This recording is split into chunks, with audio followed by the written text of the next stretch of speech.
Good morning everyone. I am Arvind Soni, your English teacher from UPS Rela. Today I am going to start second chapter from Literature Reader, A Day's Wait. Part 1. Author Ernest Hemingway. Let's move on the main content of this chapter. Chapter 2, A Day's Wait. Let's start. He came into the room to shut the windows while we were still in bed, and I saw he looked ill. He came. यहाँ पर father कहते हैं कि वह कमरे में आया. He came into the room to shut the windows, खिड़कियां बंद करने के लिए, while we were still in bed, and I saw he looked ill. We were, हम लोग अभी बेड में ही थे, यानी सो रहे थे. एंड आई सा, मैंने देखा, he looked ill, वो बीमार दिख रहा था. He was shivering, his face was white, and he walked slowly as though it ached to move. He was shivering, shivering means होता है कांपना. His face was white, उसका चेहरा सफेद पड़ गया था. And he walked slowly, और वो बहुत धीमे धीमे चल रहा था. As though it ached to move, मतलब ऐसा लग रहा था कि उसे चलने में तकलीफ हो रही है. What's the matter, Saj? I have got a headache. उसके फादर पूछते हैं कि क्या बात है सैज, क्या बात है. उसने कहा कि मेरे सिर में दर्द है. You better to go back to bed. उन्होंने कहा कि ठीक है, तुम वापस बेड में जाओ, यानी सो जाओ. No, I'm all right. नहीं, मैं बिल्कुल ठीक हूं. You go to bed. I will see you when I'm dressed. तुम जाओ बेड में फिर से जाओ. मैं अभी ड्रेस पहन करके तुम्हारे पास आता हूं तुम्हें देखने के लिए. But when I came downstairs, he was dressed, sitting by the fire. और जैसे मैं ड्रेस पहन के डाउनस्टेयर में सीढ़ी से उतर रहा था, देखा कि वो ऑलरेडी ड्रेस पहन करके सिटिंग बाय द फायर, आग के पास बैठा हुआ था. Looking very sick and miserable. Miserable means परेशान. Very sick मतलब बहुत ज्यादा बीमार, and miserable परेशान था. Boy of 9 years, जो 9 साल का बेटा था, वो बीमार और परेशान था. When I put my hand on his forehead, I knew he had a fever. और जैसे look here, फादर ने इसके सर पे हाथ रखा. नॉर्मली जब हमें फीवर होता है तो हमारे टेम्परेचर को चेक करने के लिए सर पे हाथ रखा जाता है, फोरहेड पे. वैसा ही उनके फादर ने भी किया. I knew he had a fever, और उन्हें पता चल गया कि उसे बुखार था. You go up to bed, I said. You are sick, तुम जाओ अपने बिस्तर पे जाओ, तुम बीमार हो. I am all right, he said. उसने कहा नहीं, मैं बिल्कुल ठीक हूं.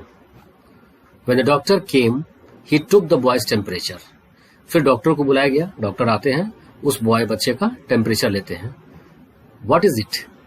I asked him. मैंने उनसे पूछा कितना है. 102, 102 degree. Downstair the doctor left 3 different medicines in different coloured capsules with instruction for giving them. Doctor फिर जब सीढ़ी से उतरते हैं तो डॉक्टर ने 3 तरह की दवाएं लिखी थी. तीनों डिफरेंट कलर की थी. डिफरेंट कलर्ड कैप्सूल्स, तीनों के कलर बिल्कुल डिफरेंट थे. With instruction for giving them, और कुछ इंस्ट्रक्शंस उन्होंने दवा को कैसे लेना है और कब लेना है, ऐसा इंस्ट्रक्शन डॉक्टर ने उनके फादर को दिया. Next page continue. One was to bring down the fever. Bring down का मतलब हो गया बुखार के जो टेम्परेचर को डाउन करेगा. Another a purgative. Purgative means होता है जैसे पेट को साफ करने वाला. Look here, a pill to clear the stomach.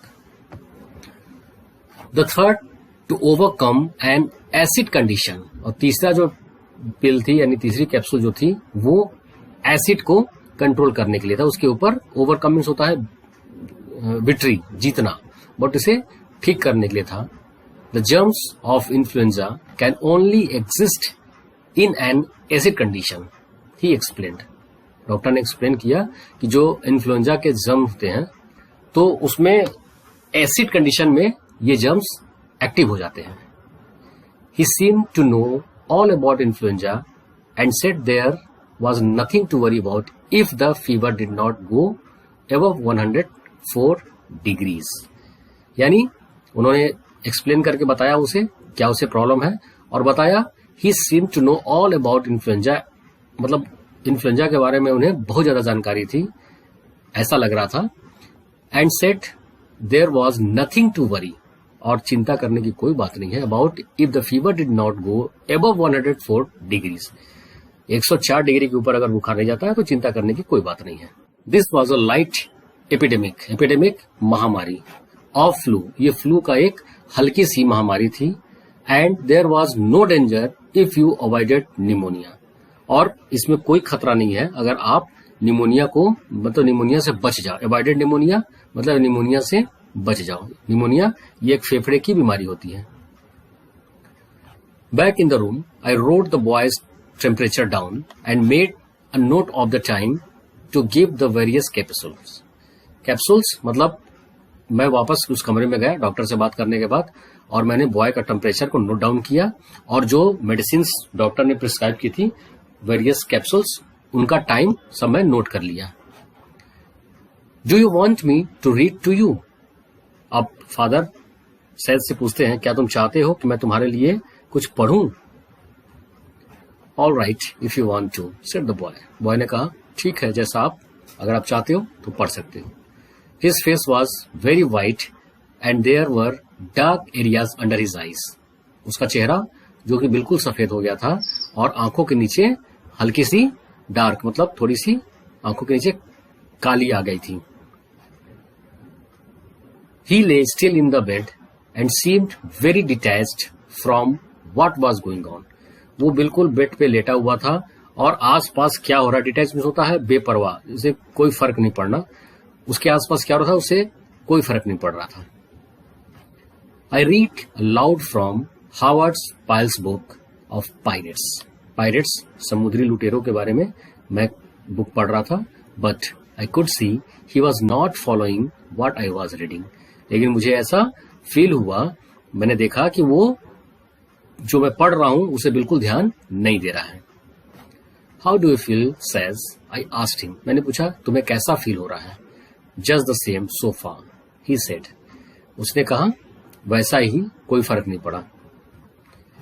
I sat at the foot of the bed and read to myself while I waited for it to be time to give another capsules। अब मैं वहां बैठा हूं ताकि जो दूसरा capsule है उसका देने का टाइम हो जाए, मतलब इस वजह से मैं वहां बैठ करके बुक पढ़ रहा था।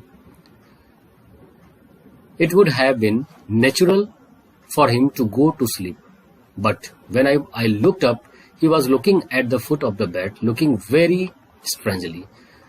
It would have been natural, मतलब बेहतर हो कि वो चुपचाप आसानी से सो जाए बिस्तर पे। But when I looked up he was looking at the foot of the bed, मतलब वो एक टकटकी लगाकर देख रहा हुआ है, लुकिंग वेरी स्ट्रेंजली, बिल्कुल अजीब तरीके से वो देख रहा है, मतलब उसे अंदर से नॉर्मल फील नहीं हो रहा है। Why don't you try to go to sleep, I will wake you up for the medicine. तब फादर ने कहा, तुम सोने की कोशिश क्यों नहीं करते हो, मैं तुम्हें दवा के टाइम पर जगा दूंगा। I'd rather stay awake, मैं जागना पसंद करूंगा। After a while, he said to me, कुछ समय के बाद बच्चा यानी सैज अपने फादर से कहता है, You don't have to stay in here with me, पापा, if it bothers you। अब उसने कहा कि आपको यहां रुकने की आवश्यकता नहीं है अगर आपको परेशानी हो रही हो। It doesn't bother me, father ने रिप्लाई किया कि नहीं, मुझे कोई परेशानी नहीं हो रही है। Next page continue. No I mean you don't have to if it's going to bother you. नहीं, मेरे कहने का मतलब है कि आप यहां नहीं रुक सकते हैं अगर आपको कोई परेशानी हो रही हो। I thought perhaps he was a little light headache and after giving him the prescribed capsules at 11 o'clock I went out for a while. मुझे थोड़ी देर के लिए वहां से हट जाना चाहिए, यानी कि उसे शायद पसंद नहीं है कि कोई वहां पर रहे। It was a bright cold day, the ground covered with a slit that had frozen so that it seemed as if all the bare trees, the bushes, the cut brush, and all the grass and the bare ground had been varnished with ice. Varnish means होता है पूरी तरह से cover कर देना, यानी जो बाहर का इन्वायरमेंट था वो ब्राइट कोल्ड डे था, मतलब बिल्कुल ठंडा दिन था. द ग्राउंड कवर्ड, ग्राउंड पूरी तरह से with a slit. Slit means होता है ओलों की वर्षा होना, यानी बर्फ की बर्फबारी हो रही थी जिससे कि चारों तरफ पूरा फ्रोजन जमा हुआ था, चाहे वो ट्रीज हो, बुशेस, कट ब्रश, ग्रास, यानी हर एक चीज जो है पूरी तरह से आइस से कवर ढकी हुई थी. I took the young Irish setter. Irish setter it's a dog breed, मतलब एक कुत्ते की नस्ल होती है. For a little walk up the road and along a frozen creek, but it was difficult to stand or walk on a glassy surface. Glassy surface का मतलब हो गया बिल्कुल जो आइस उसके ऊपर जमी हुई थी वो बिल्कुल चिकना था ग्लास की तरह, और उस पर चलना और खड़ा होना थोड़ी मुश्किल हो रही थी. And the red dog slipped and slithered and I felt twice hard. यानी जो डॉग था वो स्लिप मतलब लुढ़का, गिरा, स्लिदर मीन्स लुढ़कना, roll, and I felt twice, मैं भी 2 बार गिरा. हार्ड यानी मुश्किल था उस पर चलना. We flushed a covey of quills under a high clay bank with overhanging brush, and I saw 2 of them went out of sight over the top of the bank. We flushed. Flush means a bird to raise and fly in suddenly in fear. मतलब डर के मारे जो एक झुंड होता है पक्षियों का अचानक उड़ जाता है. जैसे आप वहां गए तो हो सकता है बर्ड्स वहां पहले से बैठी हो और आपको देख के डर के मारे उड़ जाए. Covey means a small flock of bird, and quails a small species of bird, मतलब पक्षियों की एक जाति. Under a high clay bank. Clay bank मतलब होता है क्ले मीन्स मिट्टी, मिट्टी के किनारे वो बैठी हुई थी और अचानक उनको देख के उड़ जाती है. With over hanging brush and I सा 2 of they went out of the sight over the top of the bank. मतलब उनमें से 2 पक्षी जो है वो बिल्कुल किनारे उस क्ले बैंक के पास वो आंखों से ओझल हो गई. Some of the covey hid in trees. कुछ पक्षियों का जो ग्रुप था वो पेड़ों में छिप गया. But most of them scattered into brush piles.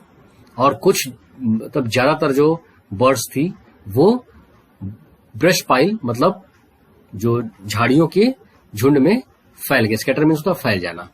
Okay children, now I am going to stop here. The remaining pages of this chapter will continue in next class. Till then, keep study. Goodbye.